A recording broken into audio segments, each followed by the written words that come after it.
अस्सलाम वालेकुम and welcome to another episode of the stock talk show. मेरे साथ ज्वाइन कर रहे हैं आज मिस्टर सुहेल फारूक साहब। सुहेल फारूक को पैनल में लेते हैं, डिस्कशन में लेते हैं और समझते हैं स्टॉक मार्केट के सारे एनालिसिस। सुहेल भाई ने जो नंबर दिया था उस पर भी बात करते हैं। अस्सलाम वालेकुम and welcome to the show. Suhail भाई कैसे हैं आप? वालेकुम सलाम वालेकुम सलाम। बहुत सुहेल भाई, ज़बरदस्त। 10 महीने पहले आपने एक नंबर दिया था, 90,000 इंडेक्स जाएगा। कल हुँ, हमने देखा मार्केट 90,000 को टच कर गई, ऑल टाइम हाई बनाई गई। ये जो अल्हम्दुलिल्लाह। 90,000 स्पेसिफिक ये टारगेट आपने दिया था 10 महीने पहले, ये क्या सोच के ये नंबर आपने प्रेजेंट किया था, बताया था?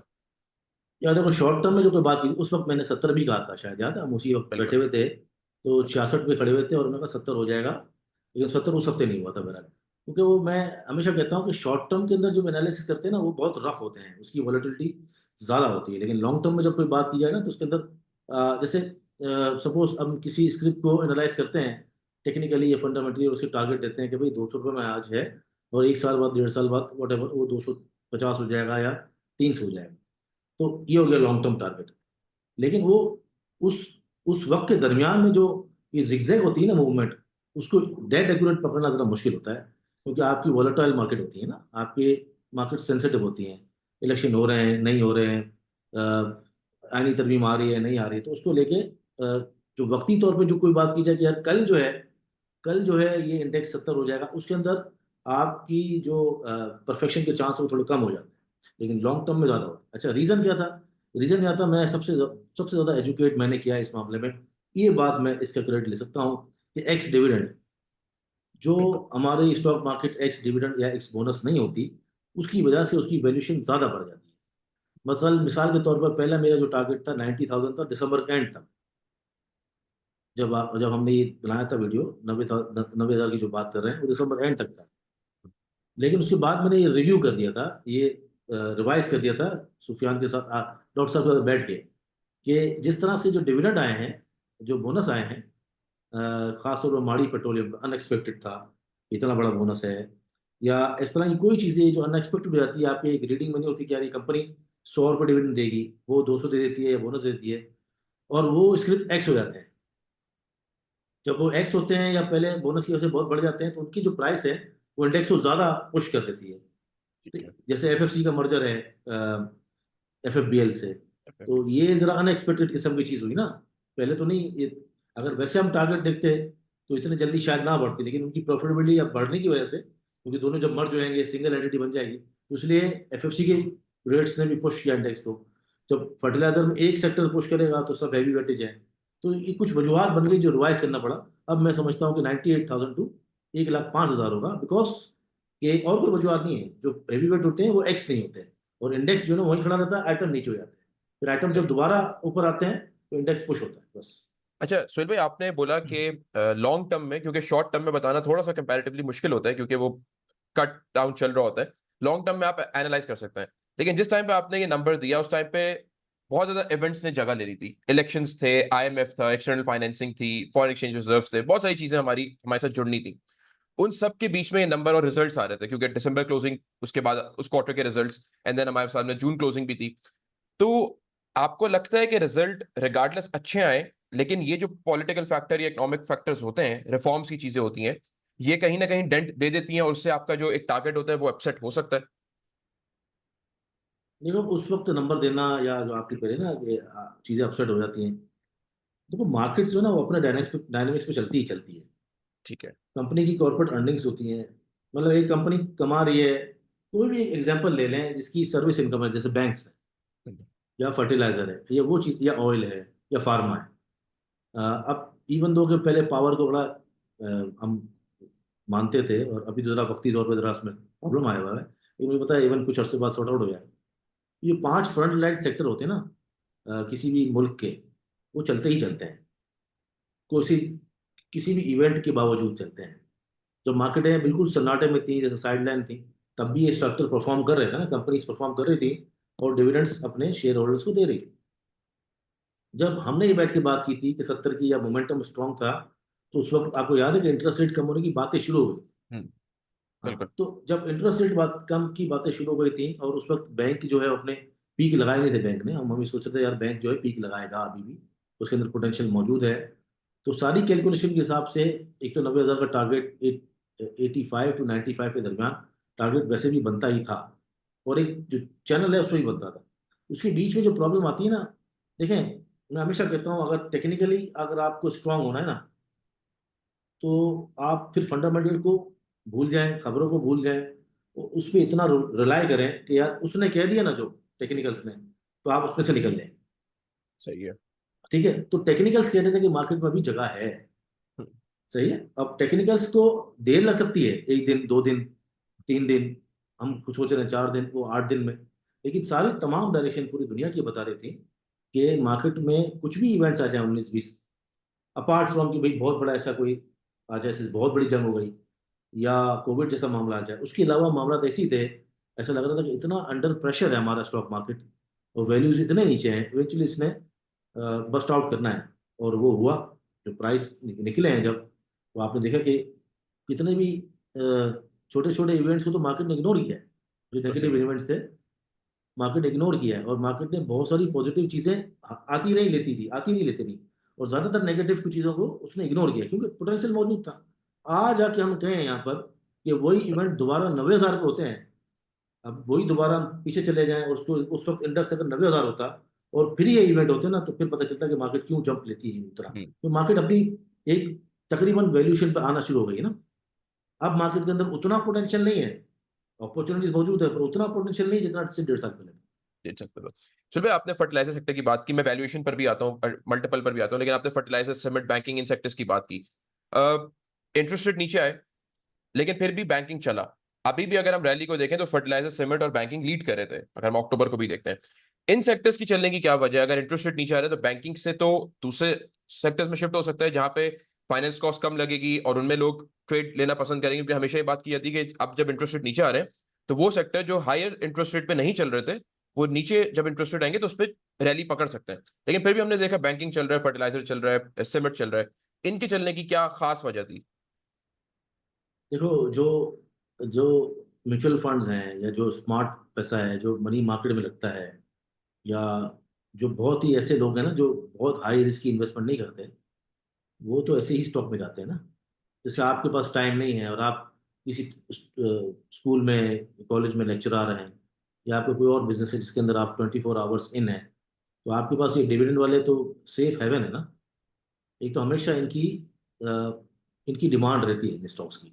उसके अंदर भी ये देखा जाता है कि जो top of the line stocks हैं, यूबीएल, मिसान बैंक या बैंकर लबीब, जो नॉन शरिया भी है, मैं एक एग्जांपल के तौर पर बता रहा हूँ, FFC, F Engro fertilizer, even Engro corporation, जो भी ऐसे स्टॉक्स जो डिविडेंड देते हैं, वो तो लोगों की पसंद में होते हो। इवन म्यूचुअल फंड्स भी, बैंक्स भी, कंपनीज भी, हाई वर्थ सब, वो अपना एक पोर्शन तो रखते ही रखते हैं। इसलिए उसकी डिमांड तो रहेगी ही रहेगी। चलने की कोई वजह नहीं होती, बस डिमांड है। कोई और वेन्यू इतना सस्ता है नहीं, प्रॉपर्टी इतनी महंगी हो गई है या फिर खराब हो गई है। गोल्ड ऑलरेडी बढ़ता जाता है तो आपको लगता है यार और कितना बढ़ेगा, समझ रहे हैं आप। करेंसी में ऑलरेडी लोग मार खाकर आए हैं।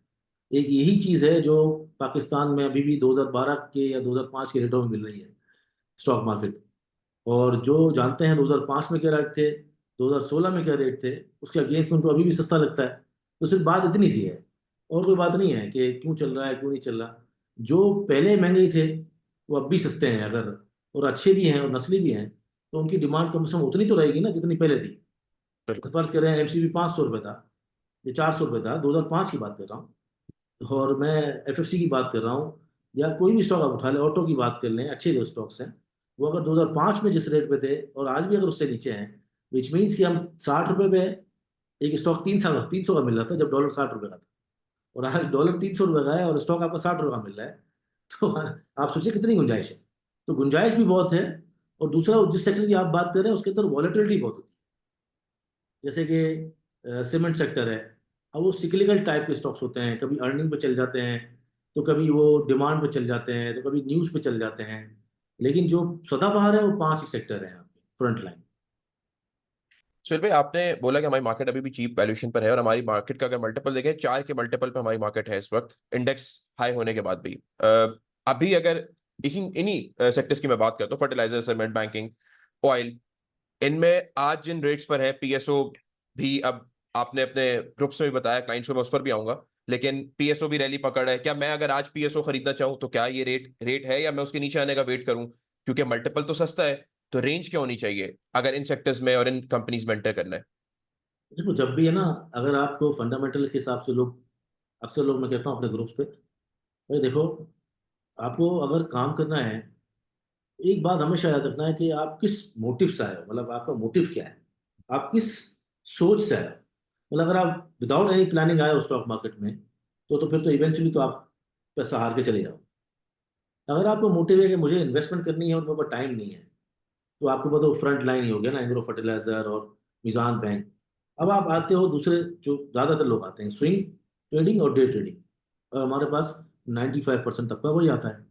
तो आज भी अगर स्विंग के हिसाब से खेलें या इवन इन्वेस्टमेंट के हिसाब से खेलें, तो पीएसओ ठीक है, अंडर प्रेशर है। अब आप दो एंगल से इसको देखोगे कि एक तो सर्कुलर डेट में और आईएमएफ के अंडर में हमें सर्कुलर डेट हल करना ही करना है। दूसरा, हब पावर को उसको पैसे मिले, उसकी अपनी प्रीवियस अर्निंग, और इंटरेस्ट रेट कम होने का सबसे बड़ा बेनिफिशियरी है। ऑलरेडी उसकी अर्निंग पे फर्क आता है।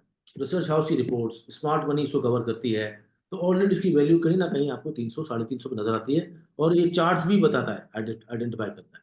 तो अभी भी उसके अंदर कुछ नहीं तो 30 से 35% की जगह मौजूद है, टॉप लगने से पहले पहले शायद 40% की जगह मौजूद पीएसओ है में? पीएसओ में। अब ये यकीन माने एक साल तक खड़ा होता है 160 रुपए में, 150 में, और हमने लोग इन्वेस्टरों को कहा कि यार आप ये लेके डाल दें। अच्छा, एक बात याद रखिए, इन्वेस्टमेंट होती है मंदियों में, बिल्कुल ठीक है। साइडवेज मार्केट में, मंदियों में साइडवेज मार्केट में, और इवन कुछ कुछ स्विंग हो जाती है। लेकिन जो ज्यादातर स्विंग और ट्रेडिंग होती है वो ऐसी बुलिश मार्केट में होती है, जो ब्रेकआउट टाइप की होती है, जैसे 83 के बाद हुआ, 86 के बाद हुआ। तो जो इन्वेस्टमेंट होती है उसके हिसाब से हमने काफी लोगों को बोला, ये लेके डाल, 10 रुपये डिविडेंड आया। उससे पहले हमने कहा हुआ था, और जो ही ये 200 पे पहुंचा है, तो 200 के बाद हमने स्विंग कॉल दी, उसका टारगेट ठीक ठाक है। तो मार्केट के अंदर अप ट्रेंड स्टॉक दिखना होता है। अप ट्रेंड कौन सा है? अच्छा, अप ट्रेंड है नहीं, तीन चार चीजें होती हैं। एक अप ट्रेंड होता है, एक डाउन ट्रेंड, एक साइडवेज। साइडवेज को आप चला नहीं सकते, डाउन ट्रेंड को आप रोक नहीं सकते, आप अप ट्रेंड में ही जा सकते हो, बस सिंपल रूल है। तो अप ट्रेंड में अगर स्टॉक है, उसमें वॉल्यूम लग रहा है, तो आप एंट्री मारते हो स्विंग की विद सर्टन स्टॉप लॉस, एक सपोर्ट लेवल के नीचे, और आपको पता होगा टारगेट है। एक स्टॉक आपका नहीं चल रहा है और आप उसको रोक के बैठे हो, ख्वाहिशात पैदा करे में क्या नहीं यार, ये 200 वाला स्टॉक चलेगा, और उसी जगह अगर कोई स्विच कर चुका होता आज से 160 रुपये में ही अपना कोई स्टॉक छोड़ के चला जाता, तो वहां से इसको 40 और 30 65 रुपये मिल चुके। तो स्विचिंग, स्टॉप लॉस, स्विंग, इसकी इसके लिए तो बहुत टारगेट अभी मौजूद है, पीएसओ ही नहीं। इवन अभी कुछ ऐसे स्टॉक्स हैं, जैसे सीमेंट ने भी एक बड़ी रैली चली, अभी कुछ बाकी है, 10 15% 20%। ऑयल के स्टॉक्स अच्छा टॉप लगा चुके हैं, लेकिन अभी भी जगह मौजूद है। तो जब भी आप स्टॉक्स में आते हैं ना, तो आप पूरा एक प्रॉपर आपका क्लियर माइंड होना चाहिए। अगर आप कहते हैं मैंने पीएसओ में एंट्री लेनी है, तो क्यों लेनी है? क्यों लेनी है? क्यों लेनी है भाई? डे ट्रेडिंग करनी है, इन्वेस्टमेंट करनी है प्रॉपर, तो फिर आपको सामने बेस बताई जाएगी ना। अच्छा, इन्वेस्टमेंट करेंगे तो क्यों करेंगे, किस तरह करेंगे, ग्रेजुअली लेंगे, स्विंग करेंगे तो स्टॉप लॉस लगाएंगे, क्या टारगेट होंगे, डे ट्रेडिंग करेंगे तो किस तरह करेंगे। तो इसलिए प्रॉब्लम हमारे यही होती है, जो इन्वेस्टर आता है ना, उसको पता ही नहीं होता कि उसे एक्चुअली करना क्या है। पैसा तो लगाना है, लेकिन किस फॉर्म में लगाना। तो अभी भी आप एंट्री मारें, सब मारे, जिसको मारनी हो, पोटेंशियल मौजूद है पीछे। सुन भाई, आपने जब पीएसओ के पैसे मिलने की बात की, आपने हक्को का जिक्र किया और आपने टेक्निकल्स का जिक्र किया, उससे मेरे जेहन में एक सवाल पैदा हुआ है। जब हम हक्को की बात करते हैं, और आपने एक बात की थी कि जब आप टेक्निकल चार्ट्स को देख रहे हैं तो आपने अपने टारगेट्स को देखना है, आपने किस एंट्री किया और एग्जिट किया। फंडामेंटल लर्निंग आप अभी छोड़ दें और आपने अपने टेक्निकल्स को फॉलो करना है। लेकिन अगर हम सिर्फ प्योर टेक्निकल्स को फॉलो कर रहे हैं और अचानक से खबर आ जाती है जो मटीरियलाइज हो जाती है और आईपीपीस के कॉन्ट्रैक्ट खत्म हो जाते हैं, तो वो बहुत ज्यादा पावर में आ गया, सॉरी अंडर प्रेशर आ गया पावर सेक्टर, और हक्को पे सेलिंग आ गई। तो टेक्निकल्स उस वक्त क्या बता रहे थे? क्या टेक्निकल्स ये बात बता रहे थे कि आईपीपीस के एग्जिट, कॉन्ट्रैक्ट, टेक्निकल्स ये एग्जिट, बता रहे थे एग्जिट। कि उसकी 160 150 140 में आपने? नहीं नहीं, देखें, सबसे बड़ी बात, खूबसूरती बात क्या है टेक्निकल्स की। अच्छा, मैं फंडामेंटल भी बहुत फॉलो करता हूँ, ऐसा नहीं है कि मैं पढ़ता नहीं हूँ चीज़ें। टेक्निकल की खूबसूरती क्या है? डॉक्टर साहब हमेशा कहते हैं ना, मंथली चैनल पर्पल लाइन, हम्म, सुना हुआ आपने अक्सर। बिल्कुल सुने, बिल्कुल देखा। पर्पल लाइन ने कह दिया था कि आप चले जाओ, 136 तोड़ा था ना उसने। हम्म, पर्पल लाइन ने कह दिया था निकल जाओ, इतनी एब्रप्ट गिरा हो। अच्छा, इसके बाद भी 124 से 30 पे खड़ा रहा, हम्म, 3 4 दिन खड़ा रहा, और सबको एग्जिट का मौका दिया। हमने खुद स्विचिंग कराई है, हमने एयरलिंक कराई सबसे पहले, फिर सिटी फार्मा कराई, फिर ठट्टा कराई। चैन जो टेक्निकल है वो कह चुका था, 136 या आई थिंक 142 टूटा, और आपने एग्जिट करना है। अब उसके बाद हमारे इमोशंस हैं, या फिर हम टेक्निकल को झुटला रहे हैं, नहीं मान रहे उसकी बात। अदरवाइज टेक्निकल ने तो कह दिया था, और टेक्निकल का फायदा ये हुआ कि वो 96 93 तक गया। इतना पहले अगर एग्जिट कर लेते तो 93 तक हमें चांस था कि हम उसे रीबाय करते या फिर उसी जगह कुछ और चीज़ें लेते जो शायद आपको ज़्यादा पोटेंशियल दे जाते। तो टेक्निकल्स अगर जो फॉलो करेगा, बिलीव करें, मैं लिख के दे देता हूँ, मैं साबित करने को तैयार हूँ कि उसको ना किसी बोर्ड मीटिंग देखने की जरूरत है, ना उसको फंडामेंटल देखने की जरूरत है, किसी चीज़ को देखने की जरूरत नहीं हो। कोई भी कंपनी, कोई भी प्रोडक्ट हो, शर्त लगाता हूँ, शर्त लगाने को तैयार हूँ। अगर सही तरीके से फॉलो करता है तो। उसका ये नहीं डिसिप्लिन, उसके रूल्स फॉलो कि करता है, डिसिप्लिन, अगर उसने बोल दिया कि एग्जिट तो तो फिर एग्जिट, एग्जिट। फिर आप बोलोगे नहीं आप ये हो जाएगा, फिर नहीं होगा। अच्छा सोहेल भाई, एक तो हमने सेक्शन डिस्कस कर लिया टेक्निकल्स का। मान ले मैं वो बंदा हूं जो टेक्निकल्स जानता ही नहीं है, और मैंने ये सोच के हफ्को में पैसा इन्वेस्ट किया कि फंडामेंटली बहुत अच्छी कंपनी है, पैसे भी हैं, कैश रिच भी है, आगे एक्सपेंशन भी है, और मैंने इसमें पैसे लगा के छोड़ दिए। अब मुझे तो हम्म। टेक्निकल्स का पता नहीं, तो मैं कैसे डिटरमिन करूंगा कि इसका 130, 135, 120 निकलने की रेंज होगी? मुझे तो आता नहीं है। अब जो बंदा फंडामेंटली इन्वेस्ट कर रहा है किसी अच्छी कंपनी में, उसके फंडामेंटल्स ही हम्म। बदल गए, तो उसके लिए तो ये बड़ी डिप्रेसिंग और खराब चीज हो गई ना। अब वो क्या करेगा? देखो, जब आपने क्या सोच के लिया पहले, कि मैं लॉन्ग टर्म इन्वेस्टमेंट करता हूँ हफ्को में। फिनिश्ड, बात खत्म हो गई। कंपनी की टेम्पररी अच्छा, पोजीशंस। ठीक है। यानी अगर मैं इसको लॉन्ग पर्सपेक्टिव में देखूं, तो मैं बेसुकूनी में ना अच्छा, स्टूल पे बैठ सकता और हूँ। कितने, और जब आपने सोचा तो कितने में का शेयर था और कितने में लिया आपने? मान लिया मैंने 100 में एंट्री ली। नहीं, अब तो नीचे है ना उससे, आपने उस हाँ। वक्त तकरीबन ये रहा है एक साल तक 100, 100 से ऊपर रहा है। हम्म। तो फिर 140-50 में आपने लिया, 8 डिविडेंड मिल गया। आपकी कॉस्ट लगभग 130 की है। ठीक है। 130 में लग रहा था कि वो आसमान पे चला जाएगा, और 95 में लग रहा था वो जमीन पे चला जाएगा। जमीन पे तो चला जब जाएगा। 130 में लिया है तो 95 में थोड़ा अराउंड को नहीं। मुझे फोन आया मेरी क्लाइंट का कि सोहेल भाई वो मेरे पास लॉन्ग टर्म के लिए आपको पड़े में 3700 शेयर, 3700। मुझे अच्छी तरह याद है, कॉल उसने की थी लेडी ने, और किसी और ब्रोकरेज हाउस में, मेरी एडवाइजरी की क्लाइंट है वो। मैंने कहा, बोला किसी से नहीं, आपसे पूछना है, जो आप बोल देंगे मैं वो कर लूँ। मैंने कहा बीबी क्या सोच के लिया था? उन्होंने बोला मैंने 160 पे लिया है, अच्छा। वो और ये सोच के लिया है कि लॉन्ग टर्म में जो है ना वो डिविडेंड। मैंने कहा डिविडेंड मिला है? बोला हाँ, 8 रुपये मिला है। तो मैंने कहा अब कितने का रेट है? बोला 95। तो मैंने कहा अब उसमें कीड़े लग गए हैं। यकीन मारे मेरे अल्फाज थे, मैंने उसमें कीड़े लगे हैं। अब बोला नहीं। तो मैं कहा वाई डोंट यू बाय 1300 मोर, 5,000 को पूरा करो, उसकी कॉस्ट तकरीबन 20 रुपये कम हो जाएगी या एवरेज हो 15 रुपये जाएगा। कम हो जाएगी। कोई डिविडेंड एक आएगा, एक बड़ा, बीच में एक वन टाइम कैपिटल गेन, वो भी आएगा। और लॉन्ग टर्म में आपका ये आइटम 200-250 रुपये होगा। लेकिन प्रॉब्लम ये है कि वक्ती तौर पे जो पैसा है वो ब्लॉक कर, बस दैट्स इट। अच्छा, यानी अगर मैं लॉन्ग टर्म का जहन बना रहा हूँ कंपनी की, अगर देखा जाए तो कोर फंडामेंटल बदल गए ना अब। कोर फंडामेंटल तो उसके बदल रहे हैं, तो फिर भी मैं उस कंपनी में रह सकता हूँ अगर मेरा लॉन्ग टर्म का जहन है। लेकिन हम लोग ये यार बात करते थे कि देखो, अगर फंड। इफेक्टिव मैनेजमेंट को आप क्या समझते हो कि एक कंपनी है, वो ग्रेट कंपनी है अगर, और उसको वक्ती तौर पर कोई ऐसी क्राइसिस में आ गई है जो जो एब्रप्ट है, उसको पता नहीं था कि इस तरह भी होगा, और इस तरह अगर हो गया है तो क्या वो पैसा मूव ऑन करके किसी ऐसे वेन्यूज को तलाश नहीं कर सकती पाकिस्तान के अंदर जो पैसा ही पैसा बना ले? बीवाईडी की स्पीड अप कर देगी वो, जिस जिस प्रोसेस को वो स्लो कर चुकी थी बीवाईडी को, या 2 साल बाद होना था या 3 साल बाद, उसको स्पीड अप कर देगी। वो इंपोर्ट पहले मंगा लेगी। देखो एक बात है, उसका कोर बिजनेस खत्म, नाउ दे आर फ्री। अब वो दूसरे वेन्यू तलाश करेंगे। आपकी कंपनी, आपको ट्रस्ट होना चाहिए, एक अच्छी कंपनी है, जितनी जल्दी उसका रिवाइवल देर से होना था शायद, अब वो जल्दी करेंगे। ऐसा नहीं है कि वो बैठे रहेंगे, वो कुछ ना कुछ करेंगे। और ट्रस्ट योर कंपनी, अगर अच्छी कंपनी की। बल्कि उन्होंने तो BYD का एक लॉन्च भी कर दिया अपना सेगमेंट गाड़ी का, एंड देन अब वो और बड़ी कंपेटिटिव प्राइस में वो उन्होंने लॉन्च किया है, हाँ, विच और इज। देखिए, मैं तो अक्सर भी लोगों को कहता हूँ कि अगर आपको तेज पैसा घुमाना है तो फिर आप उसको बेचें और स्विंग की तरफ आ गए। और आप, if you are genuine investor then forget it. अच्छा सुनील भाई, आईटी सेक्टर जो है, एक्सपोर्ट सेक्टर है, एक्सपोर्ट पे उनकी ग्रो भी की है आईटी की, लेकिन आईटी सेक्टर अभी कोई ज्यादा मोमेंटम दे नहीं रहा। हम ये बात करते थे, मुझे याद है हम बताते हैं कि सिस्टम्स बहुत अच्छी कंपनी है। सिस्टम्स आज भी उसी तरह खड़ी हुई है जिस तरह वो 2 साल पहले शायद खड़ी हुई थी, और रिजल्ट अच्छा आ जाता है, एक्सपोर्ट अच्छी आ जाती है, सेक्टर में बहुत अच्छी कंपनी है। लेकिन शेयर प्राइस, जो लोग सिस्टम में फंडामेंटली समझ के इन्वेस्ट कर रहे हैं कि कंपनी बहुत अच्छी है, लेकिन उनको कैपिटल गेन तो मिल नहीं पा रहा। तो आईटी सेक्टर को आप किस तरह देखते हैं? क्या आप वो जो छोटी कंपनीज हैं उनमें गुंजाइश नजर आती है, या वो नहीं अभी भी? देखो, NetSol is good, airlink is good, symmetry very good. कुछ कंपनियां हैं, हाँ, प्राइस एक्सप्लोरेशन, प्राइस की डिस्कवरी हम कह लें, सिस्टम सिमेट्री में हमने देखी, डबल हो गया, एयरलिंक डबल हो गया, ट्रिपल हो गया। अपने लो से जो दोबारा लो मारा उससे तो कई गुना आगे हो गए। नेटसोल में पोटेंशियल है, अर्निंग अच्छी है। हमारे यहाँ शायद उस तरह, सही बात है, ग्रोथ नहीं की। दूसरा, जब जो उनका बेहतरीन साल था 2020 का, उसमें इतना ज़्यादा ऊपर चले गए कि शायद कहते हैं ना कि एग्जेजरेट कर गए, हम्म 200 की चीज़ 300 की हो गई, और लोग फिर उसके बाद निकल नहीं सके उसमें से। जैसे फर्ज करें 450 पे 1 साल से रुका हुआ है सिस्टम लिमिटेड, हम्म 1.5 साल से रुका हुआ है। तो देखो, एक तो दो फॉर्मूले होते हैं, एक तो आपने 450 में अगर वो खड़ा हुआ है 2 महीने से, आपने उसको बेचा, पैसा कहीं और स्विच कर लिया, मतलब आपने मूव ऑन कर गए, और आपको लगता है कि नहीं यार ये मेरे हाथ से निकल जाएगा, इसलिए आपसे स्विच नहीं हो रहा, तो आप ऊपर का स्टॉप लॉस लगा लें। सही है। नीचे का नहीं, ऊपर का स्टॉप लॉस, ऊपर का भी स्टॉप लॉस होता है ना कि भाई आपका बाइंग स्टॉप लॉस होता है, बाइंग स्टॉप लॉस बिल्कुल। Selling loss. ये 450 में बेच रहा हूँ मैं, पैसा मूव करता हूँ, अगर मुझे ऐसा लगा कि मुझे वहाँ पोटेंशियल नजर नहीं है और या दोबारा यहाँ पोटेंशियल नजर आ रहा है, तो मैं वापस इसको ले लूँगा 20 रुपये ऊपर, जो भी इसको रेजिस्टेंस ब्रेक करेगा। एक तो वो था, वो भी नहीं किया लोगों ने, और 1 साल तक पैसे फंसा के रह गए।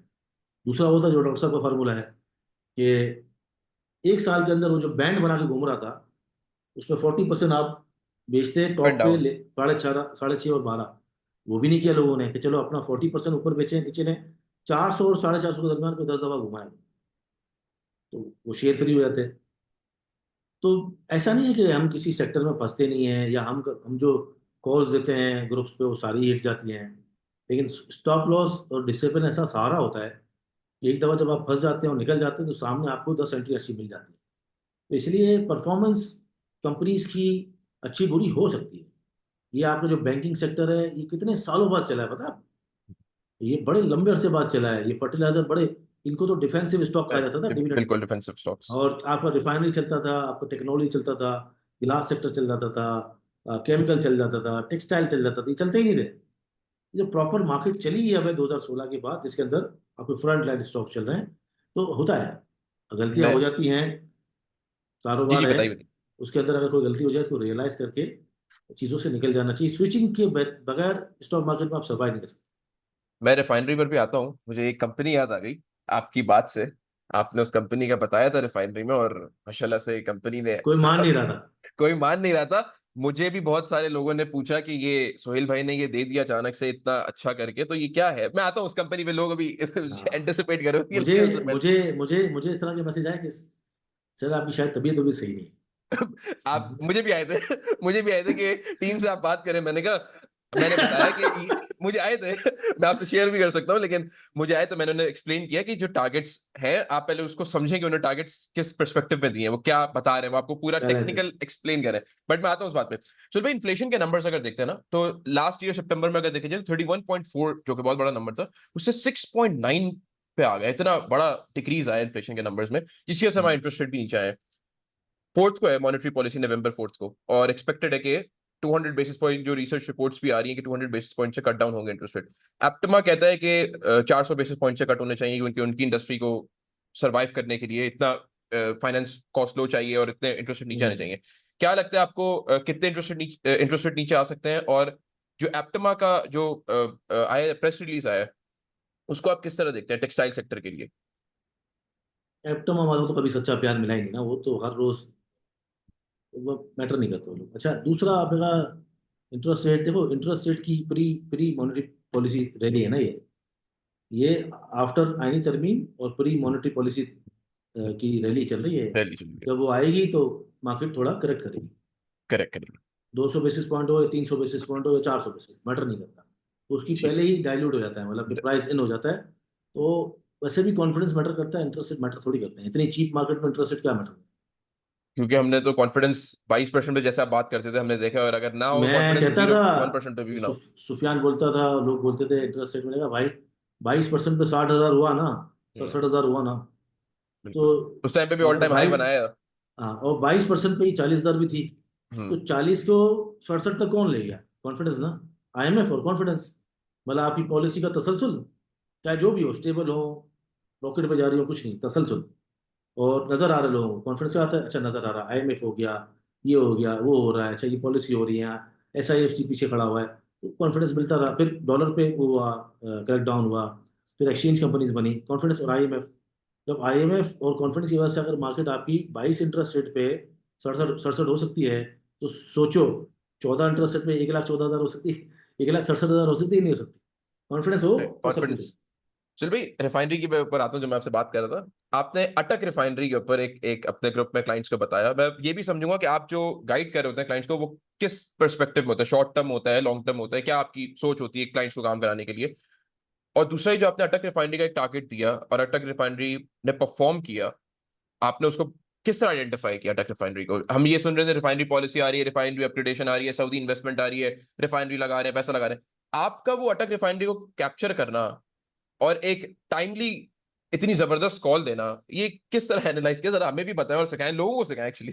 बहुत सारी पीएसओ है, कोहाट है, फौजी सीमेंट है, इस वक्त तो वो सभी ग्रुप में सब जैसे दो, हाँ, और तो सब लगी हैं। सब लगी तो है। अल्लाह का शुक्र है, ये तो अल्लाह का शुक्र है, और इतने साल से बैठे हैं, कोई ना कोई चीज़ हम आइडेंटिफाई कर लेते हैं। एक तो सबसे बड़ी बात क्या है, जो सूफियान चलाता है ना, वो शॉर्ट टर्म ट्रेडिंग चलाता है। मतलब शॉर्ट टर्म का मतलब बहुत ही शॉर्ट, स्कैल्पिंग और डे ट्रेडिंग और बाय टुडे सेल टुमारो, ये सूफियान चलाता है, हैंडल करता है अपने ट्रेड कॉल से ग्रुप में। मैं चलाता हूँ स्विंग।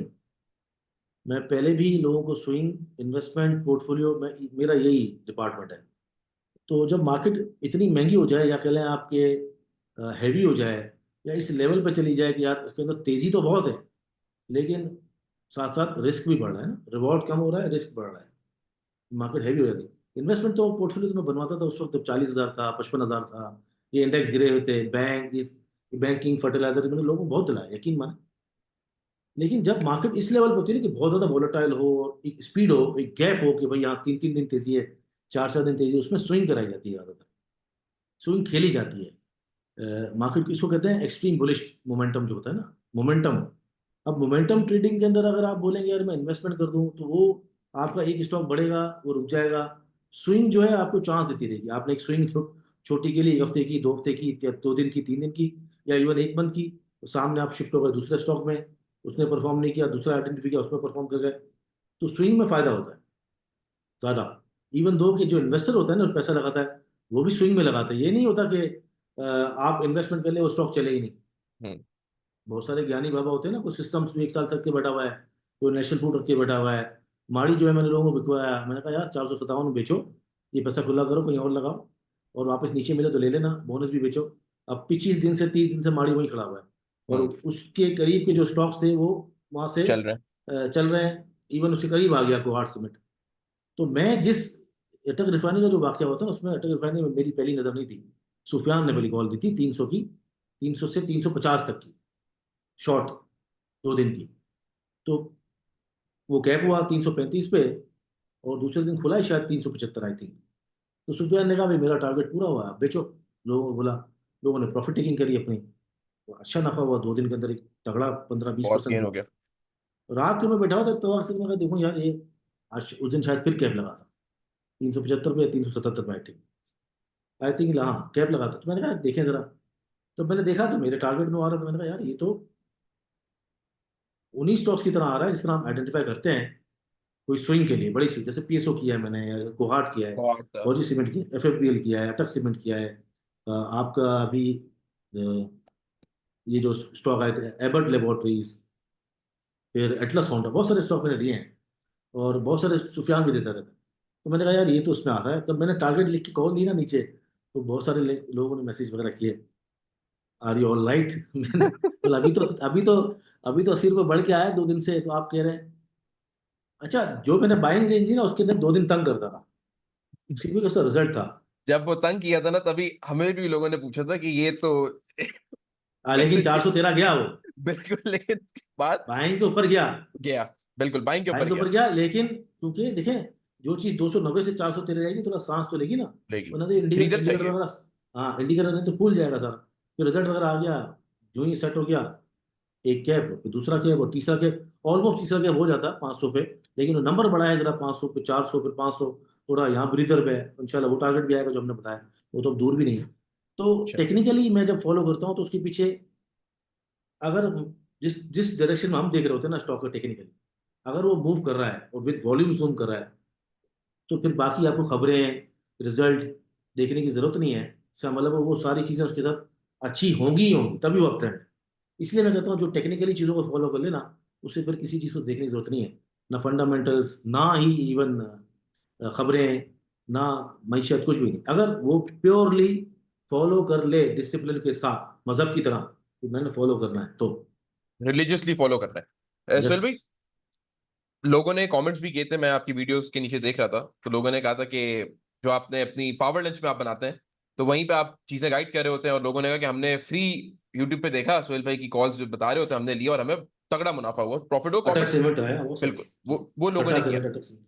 अब मैं लोगों के लिए समझना चाहता हूँ कि जब आप किसी एक पर्टिकुलर स्टॉक को निकालते हैं, कोहाट सीमेंट आपने निकाला, सीमेंट में डीजी डीजी खान भी है, वही अब वो नहीं चल रहा, बाकी चल रहा है, ठीक है। अब आप जब किसी पर्टिकुलर स्टॉक को निकालते हैं, फंडामेंटली आप क्या चीजें देखते हैं, टेक्निकली आप कितना देखते हैं उसको, और किस तरह आप एनालाइज करते हैं कि इसमें एक मोमेंटम बन सकता है। लोगों को आप थोड़ी सी ये रहनुमाई फरमाएं, ताकि लोग अगर किसी कंपनी को, अच्छी कंपनी को ढूंढना उन्होंने, तो किस तरह देखेंगे। ये देखो, हम तो हमारा तो रोजाना का ब्रेड एंड बटर है ना। हम तो रिजल्ट तो देखते ही देखते हैं ना। ग्रुप पे रिजल्ट शेयर करना, देखना, पढ़ना। मैं तो नए आदमी के लिए कह रहा था कि जिसको कुछ भी नहीं पता हो, वो टेक्निकली आसान भी होते हैं, उनको फॉलो करे, तो फिर वो मजहब की तरह उसको फॉलो करे। लेकिन हमारा हमारा रोज का काम है ना। तो मेरी बात भी थी डॉक्टर साहब के साथ, कि ठट्टा सीमेंट की अर्निंग बहुत अच्छी है। अब अर्निंग बहुत अच्छी है, सब कुछ अच्छा है, हम थोड़ा सा रिलक्टेंट हो जाते हैं, टेक्निकली उसको देखते हैं। तो टेक्निकल में डाइवर्जेंस शो कर रहा था, बेरिश बेरिश डाइवर्जेंस शो कर रहा था 36 रुपये पे, 39 पे थी। क्योंकि वो बहुत सारे कैप लगा लिए थे उसने 15 रुपये से, और मेरा, और लेकिन अर्निंग बहुत तगड़ी थी। तो यहाँ पर हमने फंडामेंटल को ओके देखे, क्योंकि हमारा काम है, तो हम जानते हैं कि यार ये क्यों, इसका फ्री फ्लोट क्या है, वहाँ दिलाया। इवन 60 रुपये में भी हमने लोगों को दिलाया, इन्वेस्टमेंट करो। और लेकिन टेक्निकल मना कर रहे थे, जो डाइवर्जेंस में मना कर रही थी, बाकी तब चीजें ओके थी। ओके मतलब अप थी। ट्रेंड था, लेकिन डाइवर्जेंस कह रही थी कि अब देखो बहुत आप। 125 हो गया, 125 रुपये हो गया वो स्टॉक। और उस वक्त के जो 36 रुपये के स्टॉक थे ना, मेपल लीफ, वो मेपल लीफ वहीं पर 38 रुपये।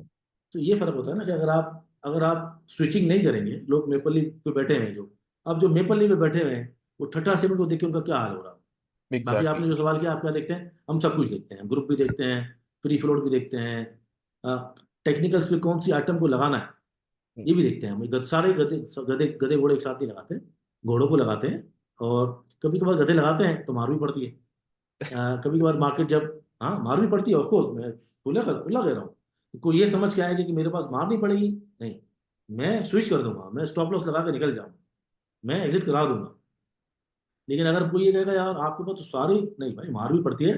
कभी कभार जब साइडवेज होती है और जो आड़े टेढ़े स्टॉक चल रहे होते हैं, हम भी घुसते हैं, हम भी मार पड़ती है कभी कभार। लेकिन मैं इतना कॉन्फिडेंस से कहता हूँ कि क्लाइंटों का अगर लाख रुपए 2 लाख रुपए मैंने लॉस कराया है, तो मेरी ताकत इतनी है कि मैं 20 लाख रुपए प्रॉफिट भी करा दूँ। ये भी कराया है जबरदस्त। मैंने। तो लॉस के लिए जो मेंटली तैयार रहेगा, तो वो प्रॉफिट भी करेगा, और ये होता है, नुकसान भी होता यानी है। हमेशा ये वाली सोच होनी चाहिए कि जो चलता हुआ घोड़ा है उसमें अगर वो अच्छी है तो आपने स्विच करना है। ये नहीं कि अगर आपका घोड़ा नहीं चल रहा और वो आपने उसमें पैसा लगा दिया, आपने लगा दिया है मेपल में, आपने लगा दिया डीजी में, और अब वो नहीं चल रहा और पूरा सेक्टर चल रहा है, तब आप उसका चलने का इंतजार ना करें, आप स्विच करें उन कंपनीज में जो चल रही है, ताकि आपको गेन मिल सके और एग्जैक्टली। आपका लॉस भी कवर हो सके। अच्छा, सुहेल भाई, फॉरेन नेट सेलिंग बड़ी हमने विटनेस की थी, और अब वो थोड़ी अब्जॉर्ब हो गई है और मार्केट बेहतर हो गई है, फंडामेंटली अच्छी हो गई है। जो हमारे इंस्टीट्यूशंस हैं, इंश्योरेंस हो या म्यूचुअल फंड्स हो, उनकी क्या पोजीशन है, उनकी बाइंग किस तरह है, किन सेक्टर्स में है, और अब आप क्वार्टरली अगर मैं आपसे पूछूं तो कौन से सेक्टर्स आपको लगते हैं कि क्वार्टर के लिए रखने चाहिए, नेक्स्ट क्वार्टर के लिए या नेक्स्ट 2 क्वार्टर्स के लिए रखने चाहिए। यार देखो, जो ट्रेंडिंग स्टॉक्स होते हैं ना, वो चलते ही रहते हैं बारी ठीक बारी। है। इस वक्त तो बैंकों के पास बहुत पैसा है, म्यूचुअल फंड के पास बहुत पैसा है, लेंडिंग करने के लिए लोग मिल नहीं रहे। इस वक्त तो अपनी बिल्कुल। हालात माशाल्लाह जापान जैसे हो गए हैं, जहाँ माइनस में कर्जा देने को तैयार है बैंक वाले। ऐसा वक्त आया है ना पाकिस्तान में, अल्हम्दुलिल्लाह। ये इतनी लिक्विडिटी मौजूद है मार्केट के अंदर, कि बैंकर्स घूम रहे हैं कि भाई पैसा ले लो, और अब लेने वाला तैयार नहीं। पहले ये लेने जाते थे, तो बैंकर बोलता था मैं 22 टका लूंगा, मैं 23 टका लूंगा। और बैंकर जो है ना, पैसे ले लेकर घूम रहा है बोरियां, माइनस में लेने को लोग तैयार नहीं है, यकीन करें आप समझ रहे हैं कि पूरा पैसा आप रख लो, बैंक बोल रहा है कस्टमर को कि आप रखो, और सामने से मुझे, मतलब मैं और कुछ दूंगा आपको। और दूंगा तो हाँ, मतलब आप लेने के समझ रहे हो? लिए आप पैसा लो, उसमें भी मैं आपको दूंगा कि आप रखो अपने पास। हाँ, मैं आपको एक पर्स भी बंदा दूंगा। जो है वो बैंक बन गया बेसिकली। हाँ, बोला आप यूज करो, 5 अरब, 6 अरब, 10 अरब। क्यों ऐसी और वजह उल्टा हुई? मैं, ऐसा क्यों हुआ पैसा ये? बहुत, टाइमली स्विच नहीं कर सके ना। सी, वो भरोसा ही नहीं कर रहे थे पाकिस्तान के, पाकिस्तान सीधा हो जाएगा, और पाकिस्तान के अंदर डिफॉल्ट रिस्क खत्म हो जाएंगे, इंटरेस्ट रेट कम हो जाएगा। बैंकर्स ने अपना वही हराम हराम कमाई में घुसे हुए थे ना। हराम जो ना वो दिमाग के अंदर हराम जदगी भर देता है। तो सूद सूद सूद, T bills, PI bills, lending करनी नहीं, कारखाने लगाने नहीं, सूद सूद, हराम खोरी। हराम खोरी क्यों मना है मजहब में, हमारे प्यारे मजहब में क्यों मना है? वो हराम ज्यादा कर देता है इंसान को। कोई भी ऐसा काम जिसके अंदर आदमी हडाराम हो जाए ना, वो मना ही किया गया है या रोका गया। सुलभी, जैसे स्टॉकिफाई जो है वो शरिया कंप्लाइंट कंपनीज में काम करती है, और जो बैंकिंग है मतलब वो भी हमारे जैसे फैसल बैंक होगा, मीजान बैंक, जो शरिया कंप्लाइंट बैंक है, हम उन्हीं को वॉच लिस्ट में भी रखते हैं। मुझे ये याद है जब मेरी आपसे बात हुई थी, I think we were on a show, तो आपने बोला था कि मेरा बहुत फर्म बिलीव है कि पाकिस्तान में एक शरिया कंप्लाइंट बैंकिंग सिस्टम होगा और ये this is the future. I think आपने अपने ग्रुप्स में भी बताया था, पुरानी बात है ये, आपने कहा था मेरा एक बड़ा पुख्ता यकीन है इस पर, I am very firm with the fact कि शरिया कंप्लाइंट बैंक्स जो है वो फ्यूचर है। अभी हमने जो 26 अमेंडमेंट देखी थी कॉन्स्टिट्यूशन में, उसमें भी ये चीज रखी गई थी कि जो बैंकिंग है वो इंटरेस्ट फ्री हो, शरिया कंप्लाइंट बैंक्स आए।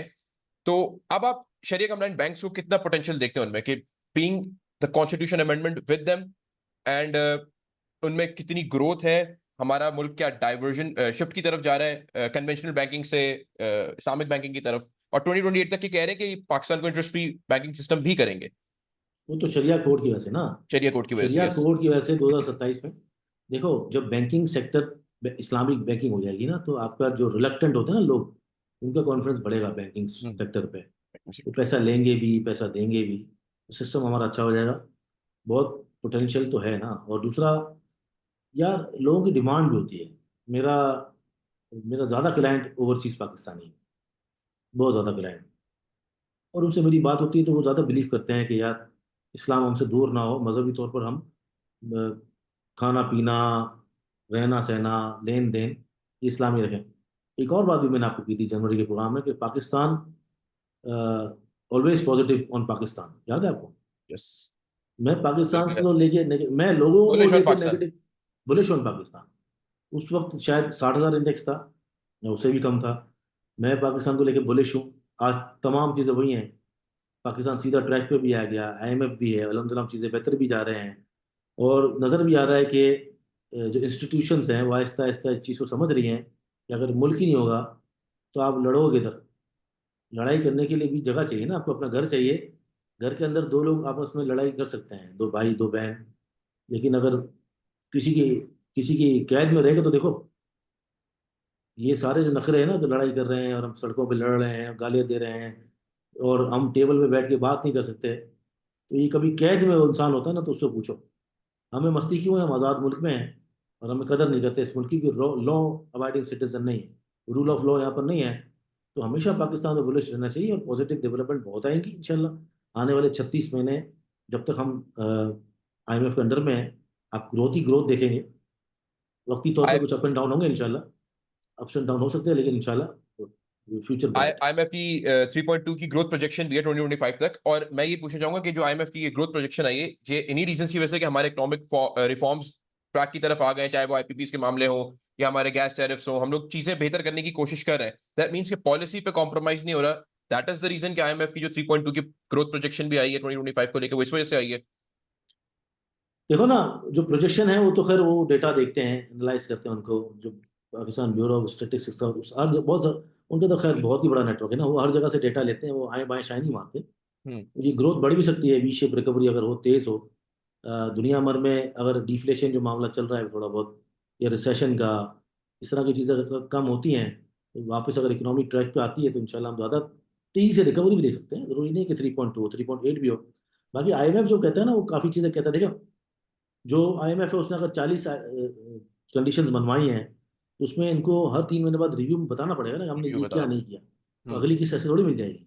वो हम्म। रिव्यू बड़ा इंपॉर्टेंट होगा। जो नवंबर दिसंबर के इवेंट है ना, वो लेस मीनिंगलेस है, उससे पहले ही मार्केट अपनी कार्रवाई कर चुकी होगी।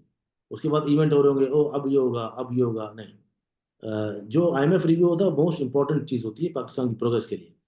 लोकल और फॉरेनर सब देख रहे होते हैं उसको, इंस्टीट्यूशन भी बिल्कुल। देख रहे होते हैं। तो मुझे उम्मीद है कि ये जो हमारे नए वजीर खजाना साहब हैं, या जो SIFC है अंडर मिलिट्री लीडरशिप, या जो करंट रिजीम है, जो भी लेके चल रहे हैं लोग, वो पॉजिटिव पॉजिटिव होगा इंशाल्लाह। इंशाल्लाह। सुबह आपने कहा bullish on Pakistan, bullish on PSX, PSX तो बुलिश चल रही है।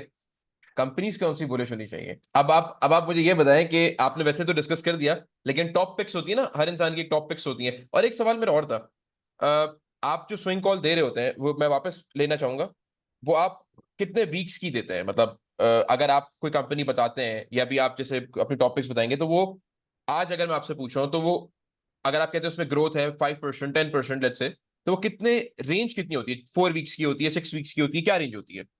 नहीं नहीं, मैं तो ज्यादातर 2 4 8, 2 4 8। आजकल तो 2 हफ्ते में हो रहा है, वैसे 4 8 8 हफ्तों की होता ही है, और वो एक लंबा प्रॉफिट होता है, 25 20 25 35 तक का, बड़ी स्विंग होती है वो। और वो मैं 2 हफ्ते 4 हफ्ते 8 हफ्ते 6 हफ्ते या प्लस 8 तक मैक्स ठीक है। हो सकता है, मतलब 2 महीने मैक्सिमम। 2 महीने। हाँ, और मैं जो देता हूँ, अब हमने जो लिस्ट तैयार की, पहले तो मैं बहुत सारी अलाइन नहीं करता था मैं बहुत सारी चीज़ें। अब हमने किया हुआ है कि 15 मैक्स होंगी जो चल रही होंगी, 10 जो है वो इन होंगी, हमेशा शफलिंग होगी, फिर वोटिंग कराते हैं।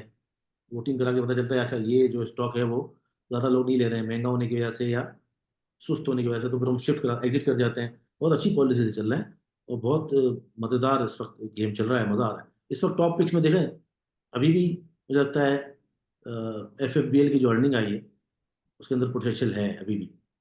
और इंटरलूप जो है वो लोग बेच के FFBL में ट्राई कर सकते हैं। क्योंकि इंटरलूप थोड़ा इंटरलूप का सा 4% same obviously earning, profit of earning को टैक्स देखें नीचे तो, है। जी बिल्कुल। इसी तरह फौजी सीमेंट है, तो दी ऑर्गेनिक मीट को बेच के फौजी सीमेंट में ट्रांसफर हो सकते हैं लोग। इसी तरह स्पेल है, अच्छी अर्निंग है, थोड़ा वक्ती तौर पर परेशान करता है, सिंथेटिक प्रोडक्ट्स। फर्स्ट क्वार्टर की अर्निंग 1.5 थी। अच्छा स्टॉक है, ग्रोथ ओरिएंटेड है। फिर सीमेंटों में और अगर देखा जाए तो कोहाट सीमेंट अर्निंग भी बहुत अच्छी है, बाईबैक भी है, तो अभी भी इसमें पोटेंशियल है। फिर इसके अलावा लकी, अगर लकी 930 940 का एरिया अगर क्रॉस करता है तो बहुत एक बुलिश मोमेंटम में आ जाएगा। फिर सीमेंटों में हम बात करें तो ठट्ठा में अभी भी ट्रेडिंग के लिए ठट्ठा बहुत अच्छा है, और कहीं अगर डिप मारे तो छोटी ट्रेडिंग के लिए बहुत अच्छा है। इवन आप इन्वेस्टमेंट और स्विंग के लिए जा सकते हैं। हम तो एग्जिट कर गए थे एक अच्छी लंबी रैली के बाद। फिर कोहाट के बाद पीएसओ में अभी भी जिस लेवल पर वॉल्यूम लगा है, 220 25 के लेवल पर 2 करोड़ का वॉल्यूम लगने का मतलब है। और फॉरेनर जो वैनगार्ड की सेलिंग को भी अब्जॉर्ब कर लेना इस हाई रेट पे, इसका मतलब अभी भी इतना, अभी तो पार्टी शुरू हुई है मतलब पीएसओ के लिए। यानी सही जगह है। बहुत है। हाँ, अटक रिफाइनरी कंसोलिडेशन फेज में है। स्टॉप लॉस के साथ अगर 450 से नीचे का स्टॉप लॉस लगा के ट्रेड करते हैं, तो अल्टीमेट टारगेट जो हमारा है 620 का, वो इंशाल्लाह आ सकता है। फिर जो अपट्रेंड स्टॉक्स है ना, रिफाइनरी में तो आपका ये हो गया, कुछ दिनों इंतजार करें। आई थिंक स्वी नॉर्दर्न अगर एक ब्रेकआउट देगा तो वो भी एक एक्सप्लोड हो सकता है। अभी तो एक रेंज में चल रहा है, वेट फॉर अबव 77 एंड 78, ये वो फिर एक्सप्लोड हो इंशाल्लाह, और फिर 100 क्रॉस की तैयारियां। ये मैंने आज बता दिया, ग्रुप पे नहीं बताया, पब्लिकली फिर बता दिया। इधर पहले बता दिया। अच्छा, सीमेंटों में तो अच्छा, फर्टिलाइजर में FFBL के बाद अब नजर रखनी चाहिए ईफर्ट पे, एग्रो फर्टिलाइजर के अंदर। क्योंकि 205 के ऊपर ऊपर अगर रहता है तो सेफ भी है, बुलिश भी है। और 200 से नीचे का स्टॉप लॉस लगा के उसके अंदर लंबी रैली बन सकती है, 50 60 रुपये यहाँ से मिल सकते हैं स्विंग के तौर पर। याद रखिए, स्विंग में स्टॉप लॉस और ट्रेडिंग में स्टॉप लॉस होता है। इस वक्त स्विंग ट्रेडिंग बात होती है, इन्वेस्टमेंट जो होती है वो पार्शली होती है एसेट सॉलिड स्टॉक्स में। आपने 205 में लिया, फिर 190 हुआ तो लिया, इस तरह करके, या थोड़ा जमा थोड़ा करता है। लिया जब जब भी जो रेट। तो ये कुछ स्टॉक्स हैं। फार्मा में मुझे लगता है AGP में अभी भी जगह है, अच्छा। 50 60 रुपये यहाँ से मिल सकते हैं AGP में। 100 150 भी, सॉरी, जो एबट है उसमें अभी भी जगह है, तकरीबन 3 350 रुपये यहाँ से बढ़ सकता है। ऑलरेडी मैंने कॉल दी हुई थी, फिर एग्जिट कर दी, क्योंकि वो साइडवेज मतलब वॉल्यूम कम होता है उसके अंदर। और फार्मा में ही सिटी फार्मा अगर 45 46 पे क्रॉस करे तो एक बहुत सॉलिड स्टॉक साबित हो सकता है। तो 3 ये फार्मा से हो गए। फिरोज के अंदर भी कुछ एरियाज हैं जहाँ क्रॉस करेगा उसके बाद एक रैली बनेगी। फिर एक्सप्लोरेशन में PPL स्ट्रॉन्ग नजर आ रहा है, कुछ एक सडन हम रेट क्रॉस करने के बाद। माड़ी के अंदर थोड़ा, क्योंकि रिसर्च हाउसेज और तमाम ने कह दिया कि इसकी जो अर्निंग आएगी और जो रिजल्ट आएगा वो इतना एक्सपेक्टेड अच्छा नहीं है, तो मिलता है माड़ी एक दफा फिर 410 से लेकर 380 की रेंज में एक्यूमुलेट कर सकते हैं for swing of long 480। Term या स्विंग के लिए? लॉन्ग स्विंग के लिए कर सकते हैं, लेकिन उस रेट में जहाँ पर वो 410 से लेकर 380 की रेंज में आए, मतलब एक दोबारा वो लेवल बनाए 380 का। फिर ये इस तरफ आई थिंक के बिल्कुल लोग काम कर बिल्कुल। सकते हैं इसके अंदर। फिर फातमा फर्टिलाइजर भी थोड़ी सी छोटी रेंज के लिए सही है। फिर फैसल बैंक बहुत अच्छा है, अपॉर्चुनिटी उसमें मौजूद है। इवन मीज़ान में अभी भी स्ट्रांग है। तो बहुत सारे स्टॉक्स हैं काम करने के लिए। अच्छा, कुछ साइड आइटम भी चले हैं अभी, ये सब में काम नहीं करा रहा मैं। जैसे फौजी फूड चला है बड़े दिनों बाद, 10 से ऊपर क्लोजिंग आई है। फिर काफ़ी ऐसे स्टॉक्स हैं जिसके अंदर थोड़ा नज़र आया कि भाई हाँ स्पार्क आए वॉल्यूम के साथ, लेकिन कोशिश वो करें जिसके अंदर आपको कुछ पता हो टेक्निकली, फंडामेंटली, उसी में काम करें। फिर भी मैं जो समझा हूं कि अगर मैं एक बिल्कुल नॉर्मल बंदे के जहन से सोचूं, तो मैं ये समझाऊं आपकी बात से कि अगर तो मेरे पास कोई ऐसी कंपनी रखी हुई है, जो पहला पॉइंट मैं समझाऊं, और वो नहीं चल रही, तो मुझे आगे उस सेक्टर में या उसके प्राइस रेंज में किसी और कंपनी से स्विच कर लेना चाहिए जो चल रही है और जो अच्छी है, पहली चीज। दूसरी चीज ये कि अगर मैं ट्रेडिंग के जहन से जा रहा हूं तो मुझे अपना नीचे का एक स्टॉप लॉस रखना पड़ेगा, अदरवाइज मैं फंस सकता हूँ। और तीसरी चीज ये, जो फंडामेंटली अच्छी कंपनी है जिनमें रेंजेस बन रही है और जो कंपनीज आपने बताई हैं, उनको आप अपने वॉच लिस्ट में रखें और उन्हीं में काम करें जो इस वक्त ट्रेंड में भी हैं, वॉल्यूम्स में भी हैं, और कोई ना कोई खबर भी है उनके अंदर, अर्निंग्स भी अच्छी हैं। देखो ना, आपने सबसे बोला बोला कि अर्निंग की बात करी या स्विचिंग की बात करी। देखो, आम आदमी की तरह सोच लें ना, शायद स्टॉक अवेयरनेस सबको नहीं है, लेकिन आप आम आदमी की तरह, दुकानदार की तरह सोच लें कि कोई प्रोडक्ट दुकान पर नहीं चलता है, सुपर मार्केट में कोई पड़ा हुआ है, या जूते की दुकान पर, या तो सेल से निकाला जाता है आखिर में, बिल्कुल। सेल लगा के, या तो कबाड़ी को बेचा जाता है, बिल्कुल ऐसे ही। तो रखा तो नहीं जाता ना। बिल्कुल नहीं रखा जाता। बस ट्रू। That's it. बिल्कुल। बात खत्म। इसको इसी तरह आपका पैसा, प्रैक्टिकल लाइफ से आपका देखिए। पैसा है, आपका पैसा रोल करने के लिए ना, हम्म। खड़ा रहने के तो नहीं है। पानी भी बिल्कुल। बहता हुआ अच्छा लगता है, अच्छा लगता है। सामान भी घूमता हुआ अच्छा लगता है, तो आप स्टॉक में रहे, सीरीज में। इंसान भी चलता फिरता हुआ अच्छा लगता है, बैठे हुए तो बीमार हो जाता है। बीमार हो और ख्वाहिशात जो अब जाग लेंगे कि मेरा स्टॉक चलेगा चलेगा चलेगा, तो आपके सामने मिसाल है ना सिस्टम लिमिटेड की। बिल्कुल। और जो लोग सिस्टम लिमिटेड बिठा के रखा हुआ है जिन्होंने अभी तक, ये जो बैठे हुए हैं अभी तक, उनको भी सलाम है। वैसे तो सारे दरवेश बनते हैं कि भाई इन्वेस्टमेंट ये है, इन्वेस्टमेंट वो है, और सिस्टम लिमिटेड 450, 1.5 साल तक, तो वो एग्जैक्टली। मार्केट ने जो रिटर्न दे दिया, और जो रिटर्न आपने मिस कर दिया, तो आप तो गधे के लाएंगे यार। और डॉलर टर्म्स में भी तो फिर वो तो नेगेटिव ही चला गया ना। सब कुछ डॉलर। नेगेटिव हो गया ना। एग्जैक्टली। देखो, 2 हफ्ते, 3 हफ्ते, 4 हफ्ते मैक्स। या तो मैंने तरीका बताया था आपको, या तो डॉक्टर साहब की तरह स्विच वो करेंगे, 12:30, बैंड के साढ़े अंदर छः ट्रेड कर रहे हैं नीचे और ऊपर। फैन के अंदर ट्रेड करेंगे, या तो फिर आपको स्विच करेंगे विद बाइंग स्टॉप लॉस लगा के, कि भाई अगर मेरा ये चल ही नहीं रहा, अगर ये ब्रेकआउट देगा तो मैं दोबारा इसमें चढ़ जाऊंगा। मीन वाइल में पैसा यूज करते हैं जो कारोबारी करते हैं, करते हैं। नौकर लोग, या फिर जो डेढ़ होशियार है ना, दरवेश टाइप के लोग जो है ना, जो बाबे हैं, जो बैठे हुए तो हैं, लोगों को सिर्फ या तो किसी तरह बस कमीशन ले लें या सर्विस फीस ले लें, वो एजुकेट नहीं कर सकते। वो ये नहीं बोल सकते भाई ठीक है ये रिस्क तो है, पर इसके अलावा हल क्या है। आप किसी स्टॉक में फंस गए हो, मैंने कॉल दी, दूसरों की बात नहीं करते, मैं अपनी बात, मैं गलत हूँ छोड़ें, सब सही है। मैंने एक स्टॉक बताया, टेक्निकली देखा, और मैंने कहा ये बाइंग बनती है, ये लेवल बनते हैं बाइंग के, स्विंग के, वो उसी वक्त नीचे आ गया। हम्म। सही है। अब मैं क्या बोलूंगा, वापस आएगा, वापस आएगा, वापस आएगा, या मैं बोलूंगा भाई निकलो स्टॉप लॉस लगा के, है ना, तो मैं वो बिल्कुल। पैसा स्विच कराऊंगा। स्विच कराएंगे। तो गलती किससे नहीं होती भाई, एडमिट तो करो, बैठे में बिल्कुल। अना का मसला बना के कि नहीं ये बढ़ेगा। ओ भाई नहीं बढ़ेगा, वो नहीं बढ़ेगा, जो तुम सोच रहे हो वो नहीं बढ़ेगा, बस और आई सिंपल। थिंक वो वाली बात है ना, आप जैसे कहना, ego problem and emotional attachment, दोनों चीज आ जाती है, क्योंकि ईगो, आपको ये ईगो लग। सबसे बड़ा, जो एनालिस्ट होते हैं वो ईगो का प्रॉब्लम हो जाता है, जो इन्वेस्टर होता है वो इमोशनल कि अटैचमेंट हम होता कैसे गलत हो सकते हैं, हमें हमने तो निकाली सबसे अच्छी टॉप पे, गए ये कैसे नीचे आ सकती है, तब ये तो बेस्ट ऑफ द है। बेस्ट है। और उसे निकाह कर लेते, निकाह भी नहीं करते, कोई और ऐसा ऐसा रिश्ता कर लेते हैं जन्म जन्म का।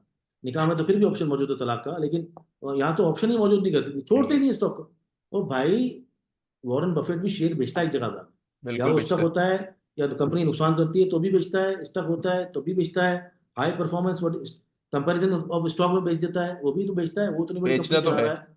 बेचना तो है ना। माड़ी बेचना भी तो 4,000 में बेचना तो था। बेचना रिसर्च तो था। हाउसेस कह रहे हैं 3600 टारगेट है, वो 4,000 हो गया एक्स होने के बाद, तब भी लोग नहीं बेच रहे हैं, और 2 महीने से बैठे हुए हैं कि माड़ी चलेगा, माड़ी चलेगा। भाई 4,000 का तो है वो, हम्म। क्यों नहीं बिल्कुल। बेच रहे हो। तो सामने जो सत्ती मिली है।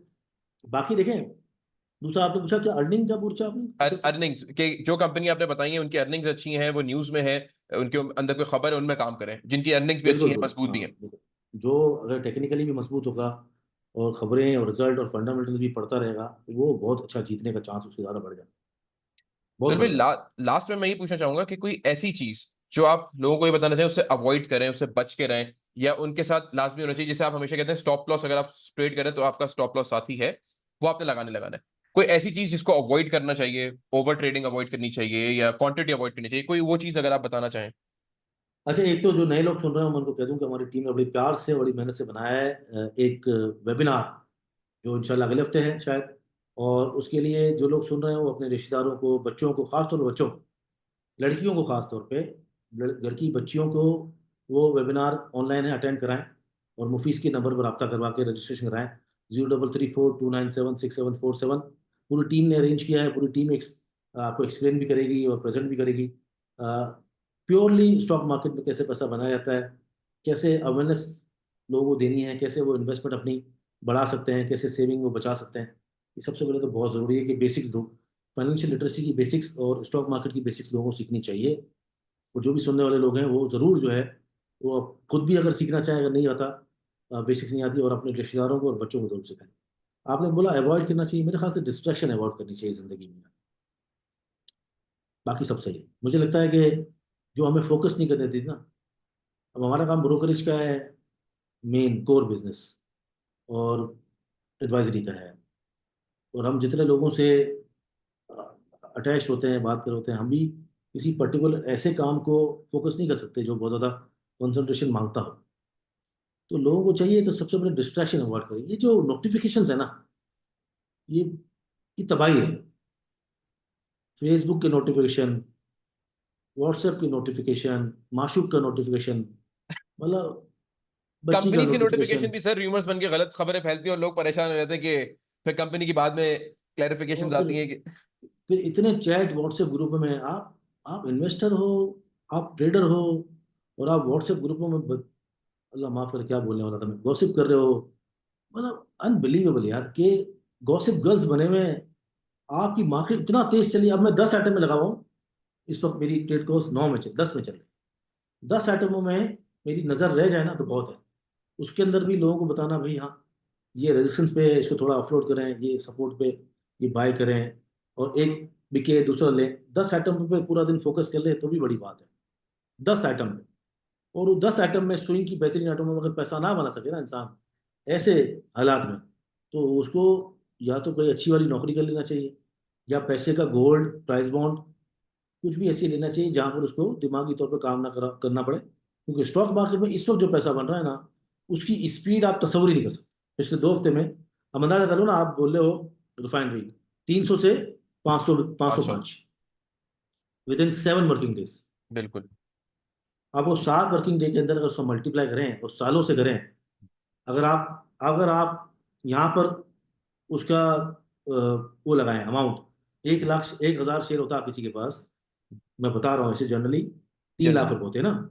हम्म। 3 लाख रुपए, और मान लो ना वो 300 पे लेता, ना वो 500 पे बेचता, मान लो वो 350 पे लेता और 450 बेचता, हम्म। ये मान लो। तो बिल्कुल तीन सही है। सौ पे कितना परसेंट प्रॉफिट हुआ? 25%। 25%। 30% हुआ तकरीबन, बिल्कुल। 33% प्रॉफिट हुआ। 33% आपको मिला 7 दिन के अंदर।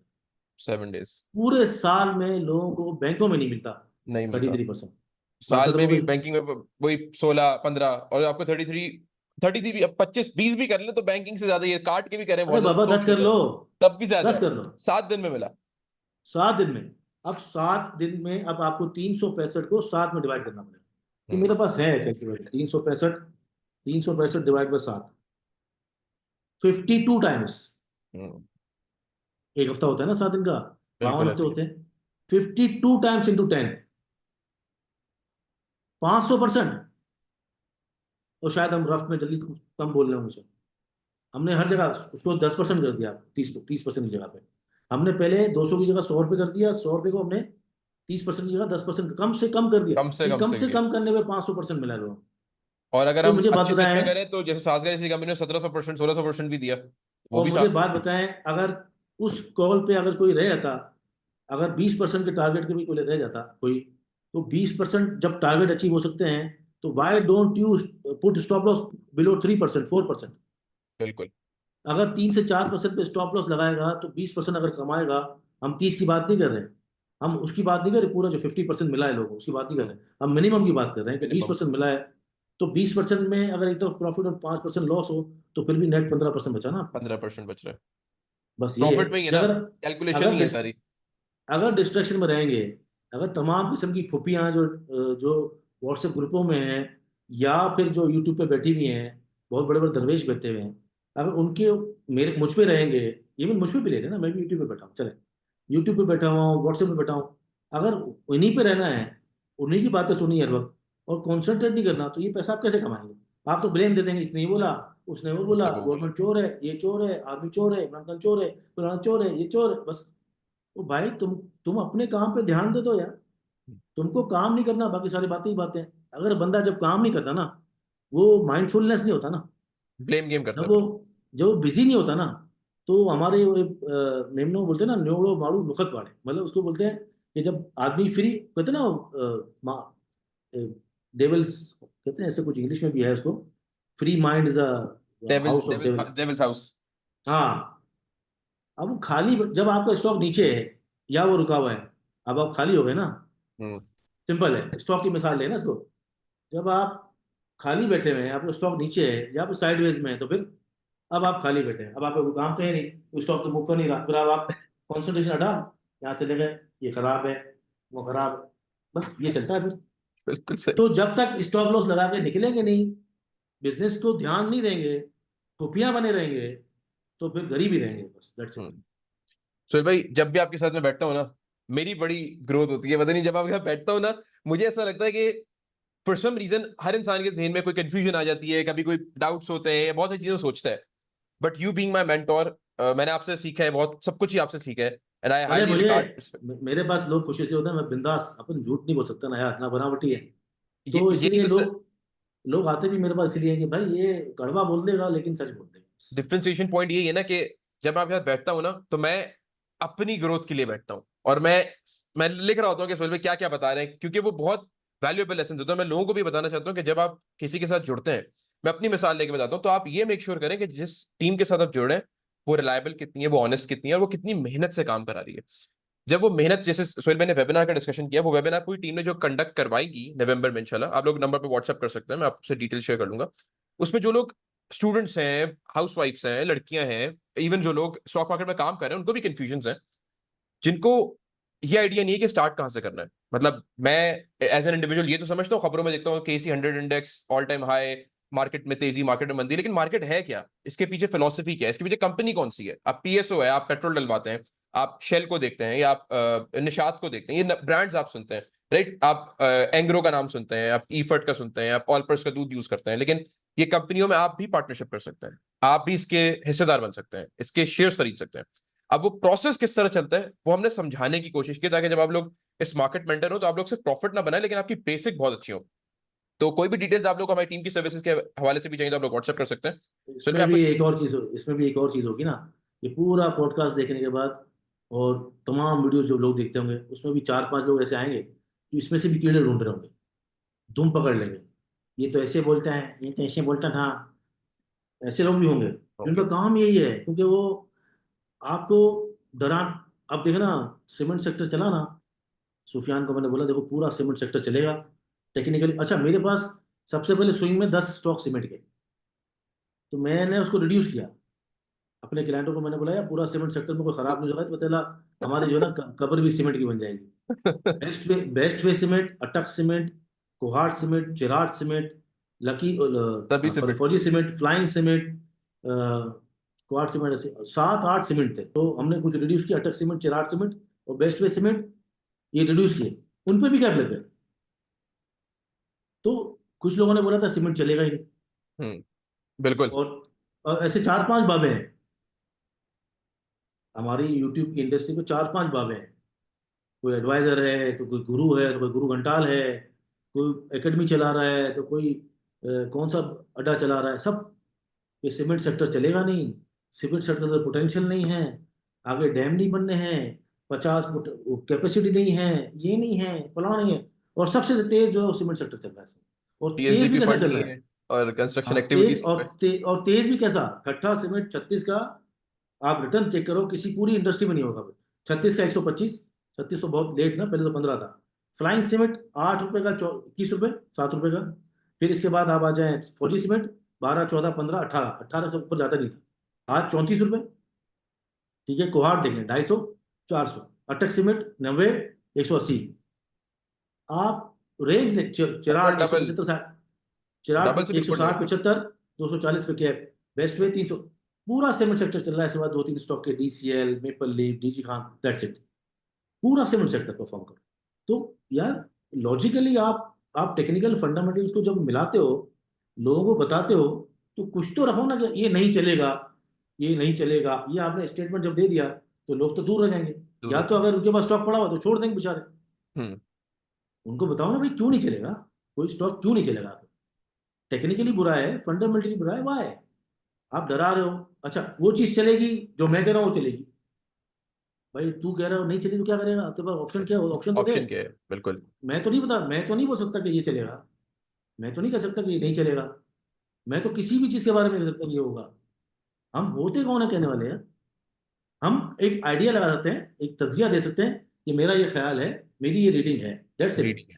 होगा क्या, कैसे होगा, नोबडी नोस। बिल्कुल। लेकिन उसको जस्टिफाई तो कर दो फंडामेंटली टेक्निकली यार। कि क्यों बस चल ये रहा नहीं। है या क्यों नहीं चल रहा है, तो क्यों स्विच करना है, रीजनिंग होनी चाहिए हाँ उसके पीछे। भाई कोई पीछे रीजन दे दो, लॉजिक दे दो, मैंने आपको दी ना इंडेक्स की लॉजिक, बिल्कुल। सबसे दे रहा हूँ ना शुरू से कि क्यों होगा। बिल्कुल दी। लोग अपने जो चार्ट दिखाते रहते हैं, ये यूं होगा, यहाँ से इतना नहीं होगा, यहाँ से वापस चले जाएगा। तो भाई क्यों हो रहा है ये तो बता पब्लिक को। वो बोल रही है इंडेक्स बढ़े जा रहा है, बढ़े जा रहा है, बढ़े जा रहा है, हमारे रेट नहीं बढ़ रहे। तो भाई इंडेक्स ही रियलिटी तो बताओ। इंडेक्स आज जो दिखा एक्स रहा है नहीं हो आपको, रहा। वो एक्स नहीं हो रहा। आज जो कंपाइलेशन है वो 4 साल पहले वो थोड़ी थी। हम्म। आज सागर और एयर लिंक इंडेक्स में आज से 6 महीने पहले थोड़ी थे। हम्म। बताते ही नहीं, एजुकेट नहीं करते, और बोलते ही नहीं है कि भाई आप स्टॉक्स को देखो, इंडेक्स देखो ही नहीं, तो ही आप पैसा बना सकते हो। अदरवाइज तो बोलोगे आप 90 हो गया, 1 लाख हो गया, मार्केट बढ़ नहीं गई। तो भाई इंडेक्स आइटम को देखो, जो जो जिस रेट पे आप 2005 में और 2016 में थे ना, उससे भी आधे से आधे रेटों में मिलनी है अभी भी चीजें। तो स्टॉक कंपैरिजन करो ना यार, और अभी बताते ही भी नहीं। वैल्यूएशंस मौजूद है, अभी भी पैसा बनाने की गुंजाइश मौजूद है। हाँ और मार्केट कैपिटलाइजेशन 40-42 अरब डॉलर, 45 अरब डॉलर। 100 अरब 216 में थी, 2016 में बिल्कुल। थी। तो अब तो 200 अरब डॉलर होनी चाहिए। हम्म, बिल्कुल। ग्रोथ करता है ना मुल्क। बिल्कुल। तो ना लॉजिक बताते हैं, ना कंपैरिजन बताते हैं डॉलर के अगेंस्ट का। बस ये बता देते हैं ये होगा, ये नहीं होगा। ये तो इस तरह तो जो लोग हैं वो मिसगाइड। तो लोगों के लिए भी ये, आई होप कि पॉडकास्ट बड़ी एक लर्निंग का एस्पेक्ट बनेगी, कि वो समझने की कोशिश करेंगे कि हमारा रीजन ये होता है कि हम जब कोई डिस्कशन करते हैं तो उसपे आप लोग का जहन, मैं कोशिश करता हूँ वो बताने की कोशिश करूँ। आप लोगों के कमेंट्स भी मैं पढ़ रहा होता हूँ कि कौन, अब जैसे जो सवाल है कौन सी चीज नहीं चल रही, तो आप लोगों के पास एक रीजनिंग हो गया कि कोई चीज नहीं चल रही तो आपने उसके साथ स्विच करना है। एक सोहेल भाई ने एक अपनी रीडिंग बताई है, तो कोशिश किया करें आप लोग सीखें इस मार्केट को, इससे पैसा बनाएं। एंड अपने क्वेश्चन जरूर डाला करें, क्योंकि मैं आप लोगों के क्वेश्चन पढ़ रहा होता हूँ, ले रहा होता हूँ। और अब चाहे आपको किसी कंपनी का सवाल हो, मैं उसको भी शो में लेने की कोशिश करूंगा। कोई और आपका कोई कॉन्सेप्ट हो, कोई मिसकंसेप्शन हो, तो अपने सवाल डाला करें, अपने एनालिसिस दीजिएगा। वीडियो पसंद आई लाइक कीजिएगा। And thank you so much Sohail भाई for joining the show. I hope लोग इससे सीखेंगे, लर्न करेंगे इंशाल्लाह। और इम्प्लीमेंट करेंगे, क्योंकि लर्निंग तो हो जाती है, लेकिन जब इम्प्लीमेंटेशन की बात आती है तो आप हमेशा ये बताते हैं ना, मेंटल ब्लॉकेज भी आ जाता है। तो आई होप एग्जीक्यूशन, जी जी, एग्जीक्यूशन, तो आई एग्जीक्यूशन होप इशू। लोग एग्जीक्यूट करेंगे। And thank you so much and see you all in the next show. Allah Hafiz.